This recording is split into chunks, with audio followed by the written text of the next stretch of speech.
Olá, seja muito bem-vindo, muito bem-vinda ao Diálogos, uma série do Prêmio Educador Transformador que traz reflexões sobre educação transformadora e aborda questões importantes para o Prêmio Educador Transformador. Neste episódio, a gente vai falar com Luciano Meira, um pernambucano arretado, PhD em Educação, mestre em Psicologia Cognitiva, bacharel em Pedagogia e uma voz importante para a educação no Brasil.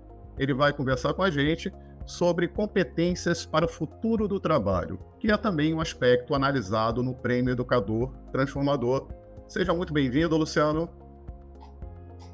Muito obrigado, Wellington. Obrigado pelo convite e olá a todas e todas.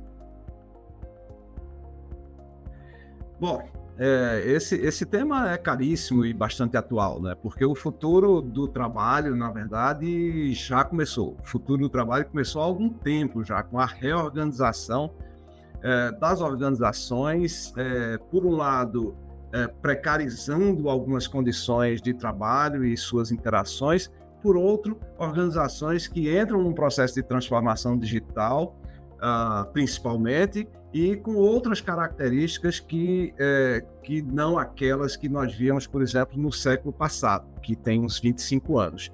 Então, essas características dizem respeito, por exemplo, à construção de redes. Grandes organizações ou pequenas empresas hoje funcionam como redes colaborativas, redes de conversação. Então, isso é importante notar, porque as competências que nós eventualmente precisamos construir no ambiente escolar educacional têm que se comunicar com as formas que emergem dentro das organizações ou empresas, enfim, no mundo do trabalho, em rede. E são redes colaborativas. Então, o que já se diz, né, o óbvio, você não tem mais chefe, você tem squads. Então, isso é o que eu estou chamando de redes aqui. Então, as hierarquias dentro do mundo do trabalho, elas ficam pulverizadas muito mais em redes hoje. Então, obviamente, você tem que formar um novo tipo de trabalhador para acessar essas redes. Aí você tem outras características, como, por exemplo, você tem um ambiente de muito mais experimentação no mundo do trabalho hoje. E no futuro próximo. Então, o que era um planejamento muito mais inflexível e rígidos, onde os modelos de negócio estão se transformando continuamente para um ambiente de muito mais planejamento voltado à inovação tecnológica, mas também inovação, principalmente, talvez, na cultura e nos comportamentos desses ambientes de trabalho. Então, enfim, para ir resumindo, né, tem um conjunto de características do mundo do trabalho, principalmente das organizações, das empresas, que estão mudando numa dinâmica bastante acentuada. Algumas dessas dinâmicas precarizam, como nós sabemos, partes do mundo do trabalho. Outras provocam, portanto, desigualdades estrondosas. E outras ainda requerem, como eu já mencionei, um outro tipo de formação para esse trabalhador. E que tipo de formação é essa? Bom, é uma escola muito mais flexível, experimental e inovadora do que a gente normalmente vê. E já existem muitos exemplos disso, a gente certamente vai tocar nesse ponto mais adiante. Porque essa escola precisa experimentar e ser muito mais um ambiente de emergência de redes colaborativas, como no mundo do trabalho, do que usualmente a gente tem visto. E, portanto, fazendo disparar e formando algumas competências que são elementos, componentes fundamentais da construção desses ecossistemas de inovação no mundo do trabalho. Então, a gente vai precisar, por exemplo, e eu aqui copio algumas das competências assinaladas pelo Institute for the Future, em Palo Alto, na Califórnia. Tem um documento bem interessante sobre que competências são essas que conversam com o novo mundo do trabalho. Então, por exemplo, design mindset, uma capacidade mais ampla de resolução de problemas complexos, tomada de decisões, e aí isso pode ser ramificado num conjunto muito grande de habilidades associadas a essa competência. Mas, basicamente, o design mindset é uma capacidade de ver o mundo a partir de demandas emergentes para os quais nós devemos desenhar soluções inovadoras. Literacia em novas mídias, as pessoas têm que mergulhar no mundo do que eu chamo das tecnologias conversacionais de forma muito mais acentuada. Que tecnologias são essas? Os LLMs, né? Por exemplo, o ChatGPT, coisas dessa natureza, com os quais nós conversamos e estabelecemos uma interação conversacional para produzir coisas, produzir desde código de computadores até textos em prosa dos mais diversos gêneros, mas que basicamente a gente usa para potencializar a nossa capacidade criativa.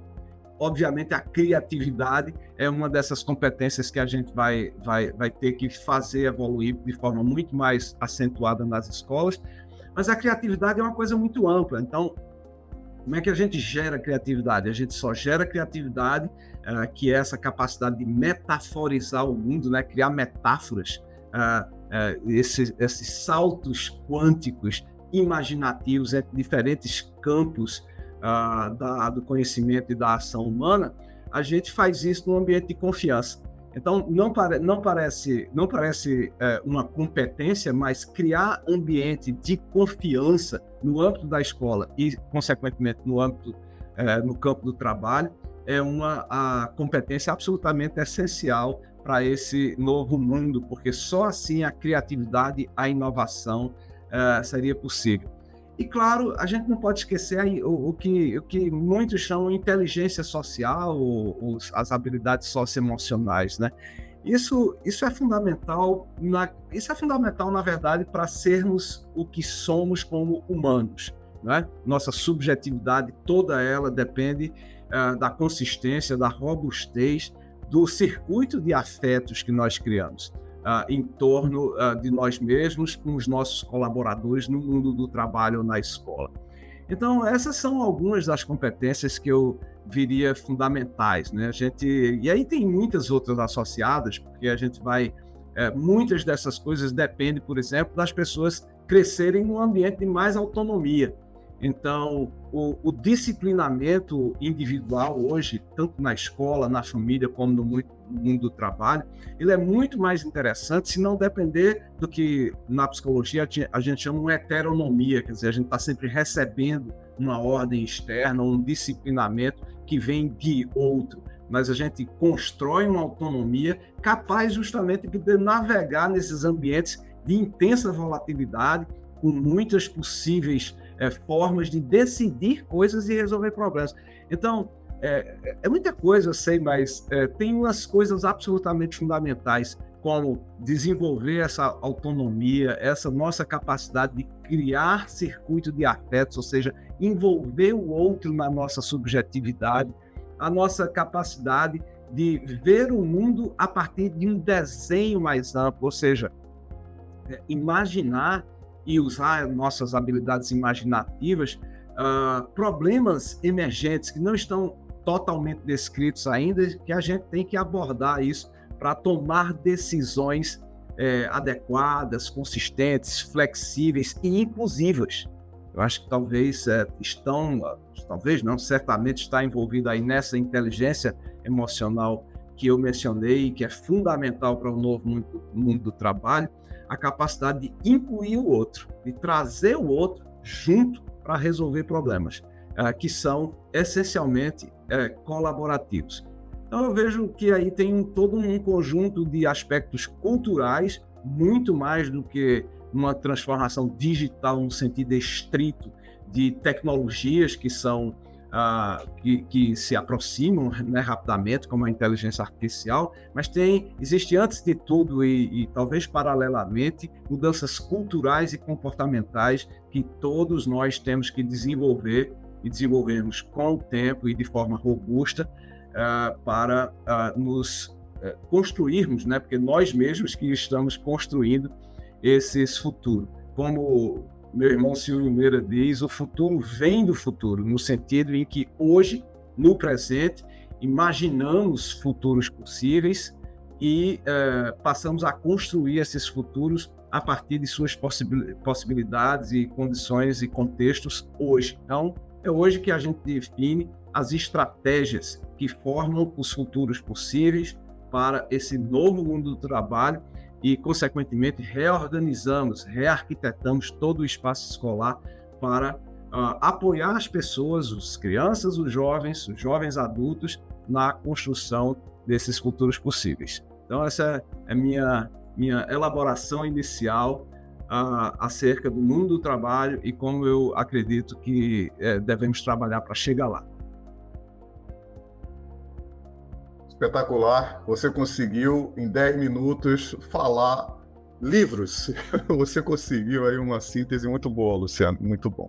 E Obrigado, velho. para fazer justiça ao título dessa série Diálogos, a gente agora vai chamar convidados aqui para estar conosco, são co-realizadores do Prêmio Educador Transformador, e a gente vai começar a conversa sobre esse tema que é tão rico que certamente a gente faria horas, mas a gente tem alguns minutos. Então, eu gostaria de chamar aqui a Adriana Martinelli, diretora de conteúdo da BET Brasil. Oi, Wellington. Oi, Luciano, tudo bem? Prazer enorme estar aqui dialogando com um querido amigo, Luciano. E também... Igualmente, prazer. E também o nosso amigo José, que é gestor Sebrae da Bahia, José Soares. Seja muito bem-vindo. Olá a todos e todas, Adriana, Wellington, professor Luciano, e obrigado pelas brilhantes palavras iniciais para a gente iniciar esse diálogo aqui. Bom, eu vou começar aqui, Luciano. Eu sei que todo mundo tem uma série de perguntas, mas eu tenho uma aqui que ficou me intrigando e que eu acho que faz muito sentido a gente tentar entender. A gente está preparado para o futuro do trabalho que é hoje? Ou está se preparando para isso? A gente precisa começar a se preparar de forma mais acentuada. Eu acredito que nós temos bons exemplos de como fazer isso, mas no Brasil nós carecemos de estratégias e estrategistas de forma mais intensa para que a gente possa, de fato, mergulhar numa experiência, num conjunto de experiências inovadoras que apontam para esse futuro, tá? Então, a gente, por exemplo, faltam políticas públicas de conectividade nas escolas que não se resumam a acesso. Conectividade não é fibra ótica apenas, obviamente a gente precisa dessas coisas também, dessa infraestrutura, mas a gente precisa de um serviço amplo de recursos digitais, dispositivos e políticas públicas que façam a manutenção disso. E eu acho que o desenho que a gente faz muitas vezes dessas coisas é precário no sentido de fracionar a questão. Eu vou fazer conectividade, aí promove só acesso. Sem ter essa visão mais ampla, eu acho que você para fazer isso, por exemplo, você tem que pensar em formação de professores para incentivar essa literacia de mídias que eu comentei inicialmente, né? Então, é todo um conjunto coordenado, orquestrado de possibilidades que a gente tem que se preparar mais rapidamente. Eu acho que aproveitar a presença aqui do Sebrae e da BET para dizer que essas são duas instituições que fazem isso de forma ampla, né? A gente tem que aprender com esse pessoal a desenhar futuros de forma muito mais, eu digo em termos de nação, de forma muito mais frequente, de forma muito mais robusta, do que normalmente a gente vê. Então, a gente vê arroubos dessas coisas, mas a gente tem que fazer isso no cotidiano, senão a gente não vai estar nunca preparado e obviamente, essa preparação é diária e tem que ser revisitada a todo instante. Luciano, eu queria emendar aqui e falar que, claro que a gente poderia ter uma série de políticas públicas mais efetivas, não só com acesso de tecnologia, conexão, de formação de professores, sem dúvida nenhuma. Eu acho que a gente talvez seria um desejo dessa construção de futuro. Mas me chamou muita atenção na sua fala a importância de manter ambientes de confiança. E para isso a gente não depende de políticas públicas, a gente não depende de muita coisa externa. E eu queria pôr essa ressalva aqui na sua fala, que eu acho que foi fundamental para a gente construir mudanças significativas, tá? A confiança nas relações entre as pessoas, das organizações, das escolas e das instituições de ensino. E esse fato me traz aqui para a pergunta agora. desenvolver competências voltadas para o mundo do trabalho nos estudantes, talvez seja ainda longe da capacidade que os educadores e professores possam ter. Porque eu pergunto, como é que eles, nas relações entre os seus pares, estão trabalhando essas competências no mundo do trabalho hoje, atualmente, dentro da escola? Então, como é que a gente começa a ficar com uma incoerência muito grande no dia a dia, onde você tem que fazer alguma coisa que você também não sabe fazer isso no seu dia a dia. Então, eu queria que você falasse um pouquinho desse aspecto e pensando que quem nos ouve aqui são professores, são educadores que estão interessados, talvez, a fazer essa mudança de ser um educador transformador, seja para se inscrever no prêmio, seja para pensar sobre esse tema. Então, eu queria que a gente ressaltasse esse aspecto agora. Total, importantíssimo, Adriana. Obrigado pela reflexão. A escola é um campo de práticas, não é um campo de construção e modelagem teórica, essencialmente, embora a gente possa fazer isso. Mas a escola, como outras práticas profissionais, é um campo de práticas, de ação. E melhor ainda se essas práticas surgem num contexto de inovação. Obviamente, que é, aliás, o que vocês buscam aqui em propostas como essa que a gente está discutindo. E inovação, ela é necessariamente um campo ecossistêmico, que eu chamo, ou seja, você não consegue fazer inovação sozinho. Me desculpem, viu, professores? Se você estiver fazendo uma inovação sozinha, é só uma novidade. Ela não tem sustentabilidade no tempo, porque a inovação precisa de ecossistema, ou seja, precisa de outras pessoas. Então, a primeira coisa, Adriano, eu acho que para montar isso, e está totalmente relacionado com a ideia de confiança, é que vocês precisam trabalhar em grupo, em times, em squads, né, para usar um termo bem desse novo mundo do trabalho. A escola deveria ser 1 ou 2 ou 3 squads, com um propósito específico, porque isso gera ecossistema e ajuda a alimentar esse ambiente de confiança. Aliás, um parêntese aqui, uma pesquisa liderada pela Carmen Migueles da FGV mostra que a nossa baixa produtividade no país como um todo, ela também está associada à escolarização, mas tem itens como baixa confiança dentro da hierarquia no mundo do trabalho, produz especialmente uma baixa produtividade em países como o Brasil. Então, microgerenciamento, todo mundo está muito interessado com os detalhes do que o outro está fazendo. Isso é o propósito mais amplo de construir uma prática inovadora voltada para a transformação das pessoas, que é o que a gente devia estar ocupado na escola, né? E aí a sua transformação também, que é uma lembrança que você traz muito, muito apropriadamente, a sua transformação como educador. E você só vai fazer isso no ambiente de inovação, e isso só é possível em ecossistema. Então, se agrupem, façam coisas juntos e juntas. Bota todo mundo no WhatsApp aí, grupos de 8 a 16 pessoas, para criar essas possibilidades. Aí quem se inscreve no concurso, isso é irrelevante, depois combina, né? Mas a transformação do ambiente escolar depende dessa construção de um ecossistema. Luciano, professor Luciano, queria acrescentar aqui um olho a mais nessa nossa conversa. A gente do Sebrae, né, há 10 anos vem trabalhando com os educadores, né, para que eles, instrumentalizando, que eles possam levar metodologias ativas, trabalhar a aprendizagem baseada em projetos, né, porque a gente entende que a forma de trabalhar vivencial e experimental é o caminho adequado para a gente desenvolver essas competências, né, tanto as preconizadas pela BNCC quanto as competências empreendedoras. E você trouxe aí, e a Adriana também falou, né, da questão do ambiente de confiança. A gente está falando de inovação, e na minha visão, assim, a gente precisa, né, e aí eu queria que, né, você pudesse discorrer um pouco para a gente, como é que a escola cria esse contexto, principalmente um contexto também, um ambiente que ele é tolerante ao erro, porque a gente está falando de que inovação, de criatividade, e se esse espaço escolar não propiciar essa capacidade de aprender com os erros, fica muito difícil o desenvolvimento dessas competências. Queria que você discorresse um pouco aí para a gente sobre isso. Obrigado pela questão. Acho que uma das coisas, talvez a primeira que a gente tenha que fazer, é ter uma liderança transformadora. Então, uma gestão transformadora da escola é absolutamente essencial para criar esse tipo de ambiente de transformação. né?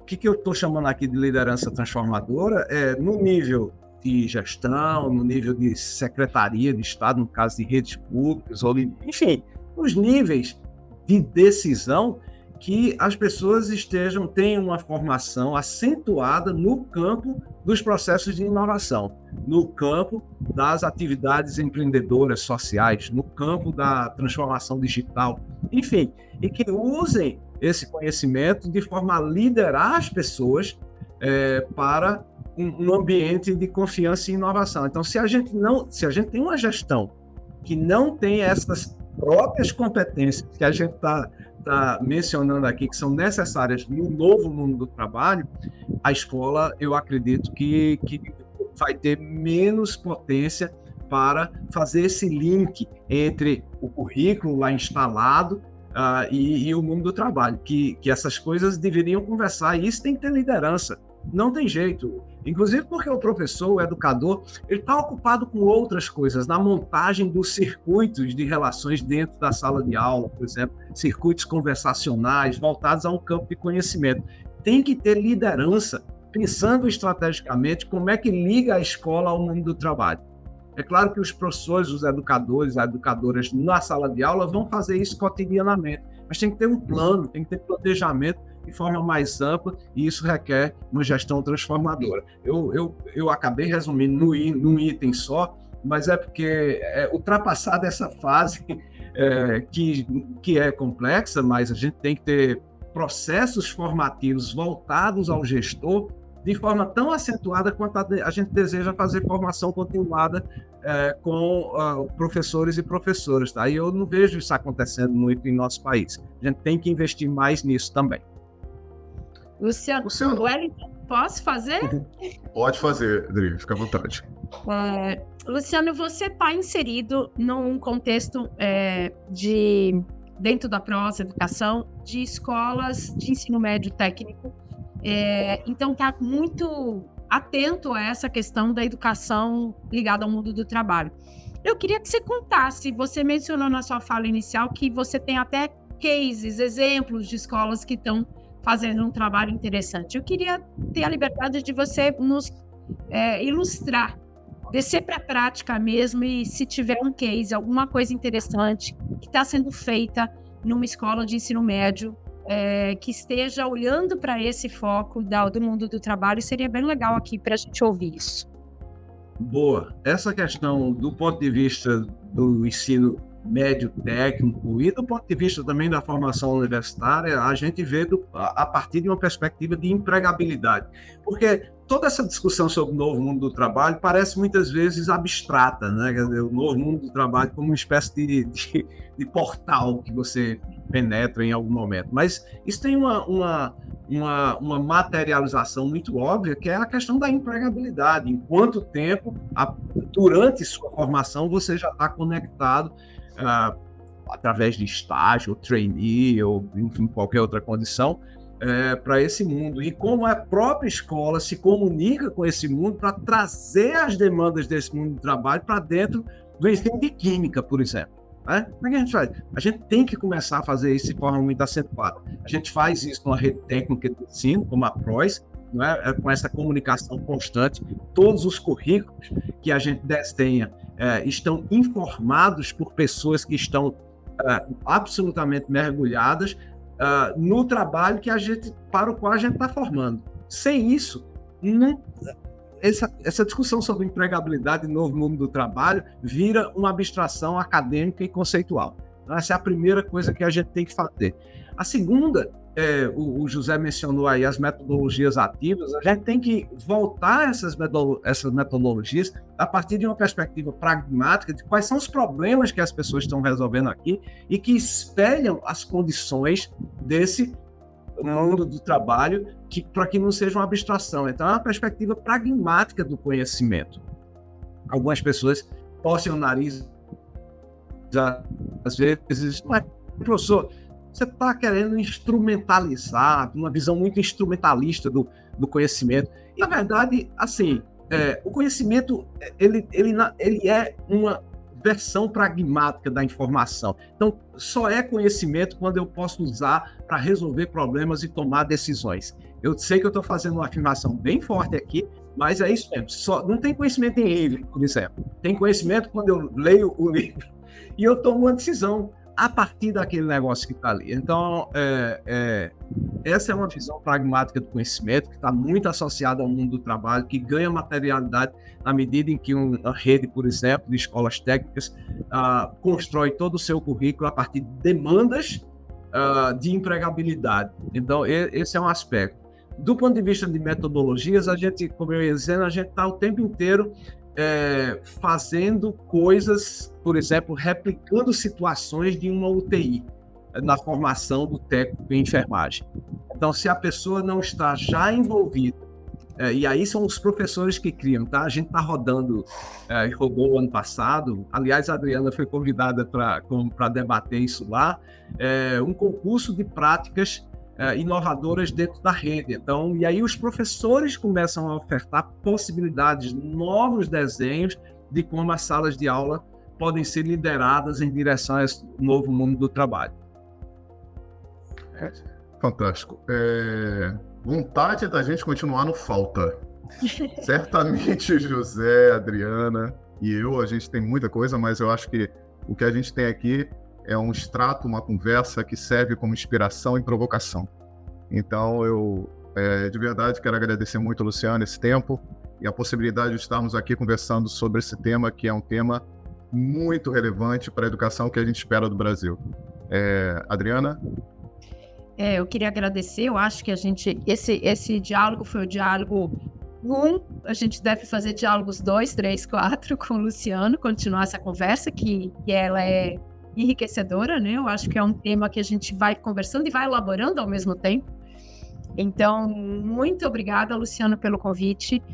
Foi um prazer tê-lo aqui para nos apoiar aí.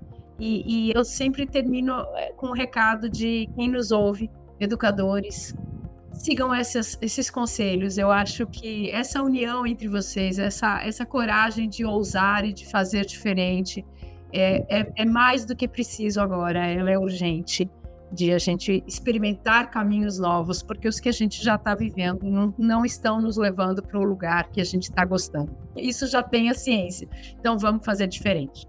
Obrigada, Luciano. José?